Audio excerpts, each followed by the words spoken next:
Talk to him. Classic codes, I ain't taking it slow. Forgive me, Lord, I woke up in that mode. Yo, it's B Class with the classic codes. Before we get started, man, I need y'all to like, subscribe, and as the video go on, drop a comment, whether you agree or disagree. Let's have some great conversation. We got to crack these codes. Today, we going back to Anton Daniels, man. He talking about another controversial topic. We got to have some truth. Let's see what he talking about, man. And, of course, I'm always let y'all know if I agree or disagree because I don't see everything the same as no man, right? But let's do it. We ain't wasting no time. You know how it is with me. What's going on is Anton from AntonDaniels.com. I appreciate you guys for continuing to rock with me. After I seen this Iman Shumpert, Tiana Taylor divorce, it's a subtle reminder to us men, not to me in particular, but a conversation that you and I need to have to remind you guys that women are in business and men are in love. Women are in business and men are in love. At the end of the day, you need to make sure you take care of your business before you start having a conversation about how much you love her, what you want to do for her, whether or not you want to take her off the streets. She can quit her little McDonald's job and all of this other stuff because you will absolutely pay the price. And then they will justify it by saying, but I've been here for you, or this is the lifestyle that you've afforded me, whatever, so on and so forth. And it's funny because it almost seems as though the revenge of the simps are really coming to pass. They're really coming to fruition. I'm seeing so many guys that's looking to fill the shoes that was left by so many great men before them that sold to women. And then at some point, ultimately reverted back to being just like everybody else and the nature of what men are. But the reality is, it's a lot of guys out here that's pandering to women, and you can tell because all you got to do is look at the women in their comments that saying, yes, may this type of love find me. Yes, why can't more men have this mentality or whatever? And most of the time, niggas be fucking other chicks and all of that stuff anyway. But the reality is just that, we have to be very, very vigilant and taking care of business for ourselves before we start having a conversation about what women, can do for us and why we should marry her and take her off the streets and, allow for her to not ever work and her being a stay-at-home mom and all of that. Listen, throw that all away for now, because that is the step after you already on top of things and taking care of business and you establish cultural norms and you vet it effectively. We got to get to the starting line to begin. All right. And culturally, because I may be in a space where I've been married successfully for a long time and I've been able to build wealth, and I also have my wife work for me, and my daughter is ultimately in a space where she will work for me and all of this stuff. So, I did it so that you can then take the blueprint and focus on, running it up, but you can't skip steps. You cannot skip steps. I heard a quote today that said, men will sacrifice everything for their family, but women will sacrifice their family for themselves. And it's absolutely true, for their own happiness. Woo! Woo! That hit like a ton of bricks. My man said, the quote said, men will sacrifice everything for their family, and that women would sacrifice the family for themselves.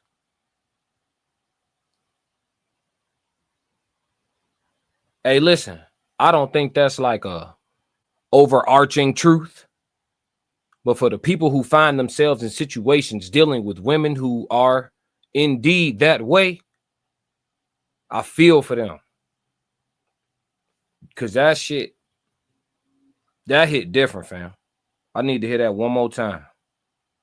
That's nasty. A quote today that said, men will sacrifice everything for their family, but women will sacrifice their family for themselves. And it's absolutely true. For their own happiness, they will sacrifice their family. I've heard women say things like, well, if I'm not happy, how can I be there for my children? Me. That's when you got a harlot pregnant. If I'm not happy, how can I be there for my... Somebody said that too. Well, we sacrifices every single day. When you go out there into the world, right? When you go out there into the world, and that's Canada, maybe not that. Let's go back to the Michigan and Detroit. When you go out here into the world and you over here killing yourself every single day, because don't get it mistaken, we trade in our time for money so that we can use that money to do the things that we're supposed to do. And I've always looked at life as a calculation and determined if I should even have certain people in my life. So let me give y'all a refresher and tell you what that calculation is. There are 8,760 hours in a year. Talk.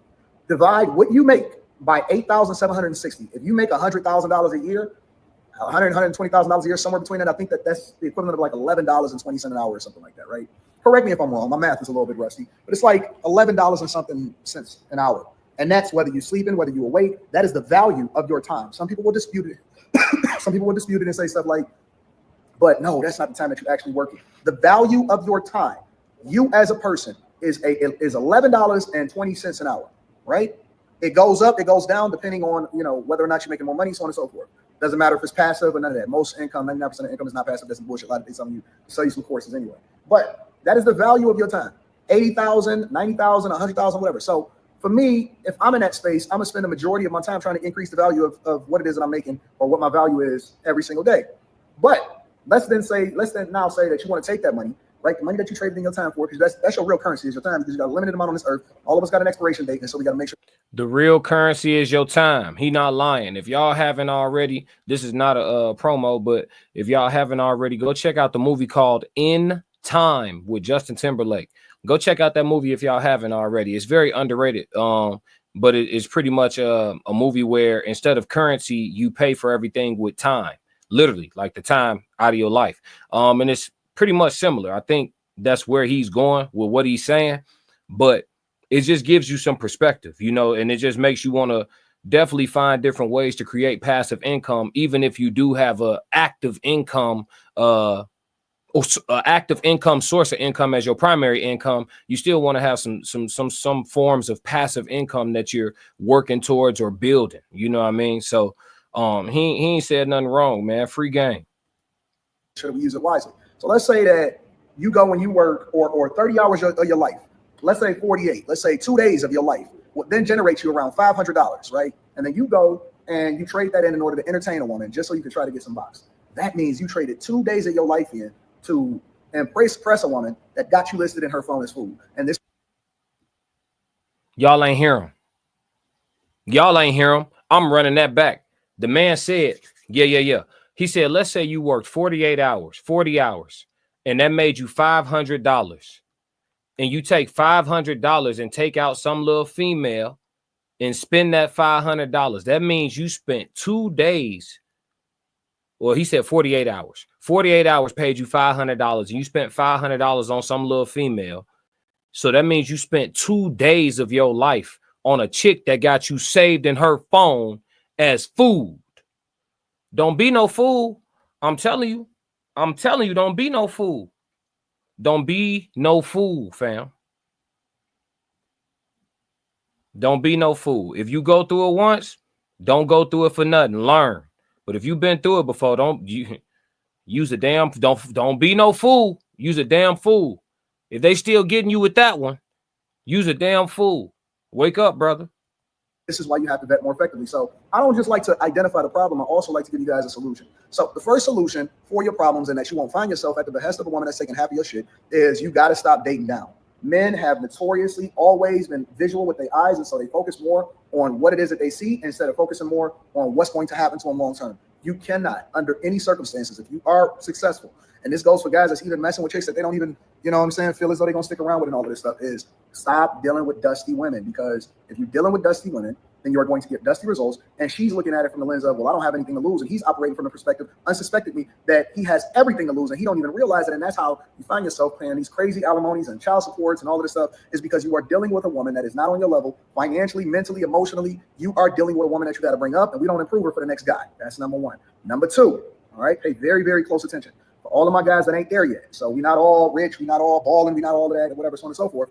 Here's another key, is that a lot of times we will justify, you know what I'm saying, dealing with somebody because you just got potential, right? And you hear how women say stuff like, don't date potential and all of this stuff. The reality is this, is that you have to make sure that you are aligning yourself, and this goes not just for romantic relationships, but also for, you know, personal relationships, your inner circle, your social circle, your network, and all of that. Stop aligning with people that are not going in the direction that you're going in. When you're dealing with a woman, when you vetting a woman for potentially being a wife, you have to vet her for where you're. Very important. I don't know if y'all catching it because I got it sped up, but he said this goes for all types of relationships. He's likening it primarily to romantic relationships, but with all of them. He said stop aligning with people that's not going in the direction you're going. You know, sometimes you got to go alone. I'm gonna do a code language about isolation and what it's done for me, and what the pros and the cons of it. Obviously, everything has pros and cons, but just discussing isolation, because he's not lying, and he's not necessarily talking about isolation, but he is talking about alignment, you know. And sometimes to find the alignment, first you got to be by yourself a little bit, but that's a little bit more nuanced than what he's talking about in particular. But it's just making me think out loud with y'all.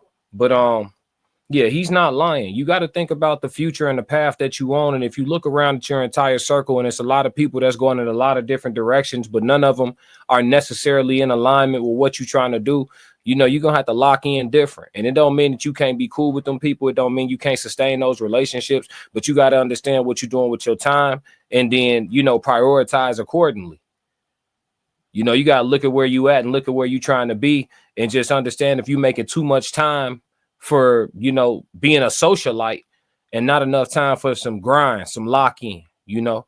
So and that does go to not just your friendships and your family relationships, but yeah, also with your selection of a loved one. You have to, you know, if you got somebody, let's say you're a video, let's use this one because they hate this one. Let's use this one. Let's say you're a gamer. Let's say you're a gamer and you're trying to work up to the point where you get monetized on your game, where you making real money on the game through whatever means that is, whether it's building up your Twitch, whatever it is, you trying to make it with the game and shit. And that's going to take time. You have to put time in to get what you want out of it. But you got a chick that's at war with the game. She in competition with your gaming. That ain't going to work, family.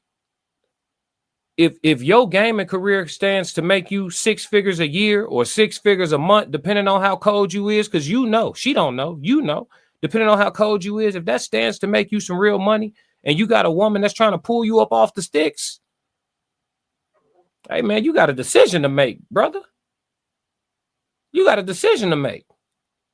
Because guess what? If she met you after you was already getting $250 a year off gaming, she'll love to benefit from the fruits of your labor now, wouldn't she? But she don't want to be, she not the type of woman that's going to rock with you on that journey. You see what I'm saying? So that goes for your significant other. And again, like he said, that works in all relationships. Alignment is so important, man. I'll feel him on this one.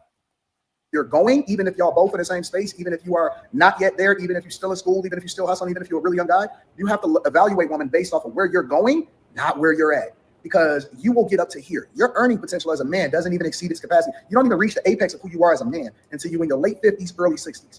But you picked a woman that was where you at the time, thinking that it was going to be conducive because y'all was on the same level, instead of focusing on whether or not that's the type of woman that you're going to be able to take into the boardroom, whether or not she's going to be ghetto for the rest of her life, whether or not she's going to be a hood booger or a hood rat and all of that. And so you got to start looking at people and vetting them based off of where you're going to be at 10, 15 years from now. And especially if you're looking to get married. If you're looking to marry her, you definitely got to vet whether or not she's a person that you want to be with 10 to 15 years from now. And again, I'm not talking about love. I'm talking about whether or not it's going to be painful for you financially in the future if y'all decide to part separate ways, because it has to be mutually beneficial. It can't be something that you wanted to rest for. You know what I'm saying? So, you know, you have to look at these things, and we'll go through all of the different other things that you need to vet for when you decide to do this. But I'm just telling you that women are in business and men are in love, and you got to be careful on who it is that you align yourself with, because it's going to translate into it being very, very, very painful for you if you're not paying attention. I love you. Yo. So in closing, though, I slightly disagree with him in regards to, I mean, I get where he's saying. I don't disagree. But I'll say this. I do think women be in love as well, but I think they love transforms into business real quick when you start talking about marriage, divorce, not or even if it's not marriage and divorce, but child support in a lot of cases. I think you have a lot of women whose love quickly turns into business. And I think that's ultimately what Anton is saying anyway. But I just want to give them the little bit of credit they deserve for actually having feelings. It's not strictly business, but it could become that fast as fuck. But man, on to the next one for sure. Y'all make sure y'all do something for me. Stick to the codes. Yeah. Classic codes, I ain't taking it slow. Forgive me, Lord, I woke up in that mode. Weathered the winters when left in the cold. Harden my heart and now harden the flow.